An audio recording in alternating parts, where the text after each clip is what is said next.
ఓం శ్రీ మహాగణాధిపతియే నమః. శనివారం నాడు వినవలసిన శని భగవంతుని యొక్క గాయత్రీ మంత్రములు. ఓం శనీశ్వరాయ విద్మహే ఛాయపుత్రాయ ధీమహి తన్నో మందః ప్రచోదయాత్. ఈ ఒక్క గాయత్రీ మంత్రము. అలాగే ఇంకొక గాయత్రీ మంత్రం ఓం కాశ్యపాయ విద్మహే సూర్యపుత్రాయ ధీమహి తన్నో మందః ప్రచోదయాత్.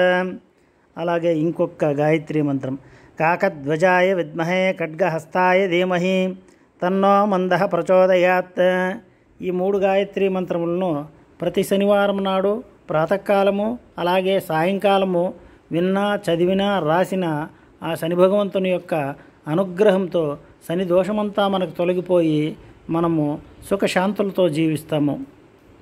అలాగే ప్రతిరోజు చెప్పవలసిన శనీశ్వరుని యొక్క మంత్రం ఓం శం శనీశ్వరాయ నమః. ఈ మంత్రాన్ని ప్రతిరోజు జపిస్తే మనకి అనేకమైన శుభములు కలుగుతాయి.